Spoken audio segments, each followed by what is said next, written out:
ഒരു വഴിയിലൂടെ നടന്നു പോകുമ്പോൾ മൂസാ നബി അലൈഹി സ്വലാം ഒരാളെ കണ്ടു. അയാളുടെ ശരീരത്തിന്റെ പല അവയവങ്ങൾക്ക് രോഗം വന്നിട്ടുണ്ട്. മൂസാ നബി അലൈഹി സ്വലാം അള്ളാഹിന്റെ അടുത്ത് ചോദിച്ചു, അയാൾ നിനക്ക് നന്നായി ഇബാദത്ത് ചെയ്യുന്ന ആളല്ലേ? അതെ.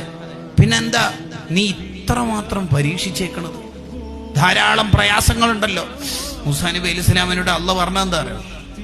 പറഞ്ഞൊക്കെ ശരി തന്നെയാണ്, പക്ഷെ അയാൾ സ്വർഗത്തിലെ വലിയ സ്ഥാനം ദറജ എന്നോട് ചോദിച്ചു. അതിന് മാത്രം ഒപ്പരിക്ക് ഒന്നുമില്ല കാര്യമായിട്ട്.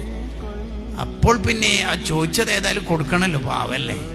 അപ്പൊ പിന്നെ വലിയ സ്ഥാനം കൊടുക്കാൻ ഞാൻ മരണത്തിന്റെ തൊട്ടുമുമ്പുള്ള കുറച്ച് ദിവസം ഒരു അസുഖം കൊടുത്തു. അതൊന്ന് ക്ഷമിച്ചിട്ട് മുമ്പ് അതിലേക്ക് എത്തും.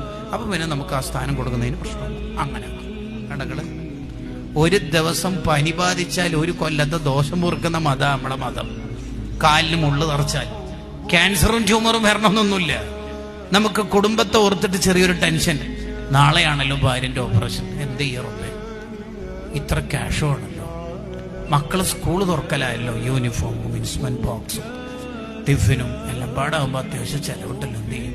അങ്ങനെ മനസ്സിൽ ടെൻഷനാകുമ്പോ പൊറുക്കുന്ന ദോഷങ്ങളുണ്ട് ഇസ്ലാമിൽ.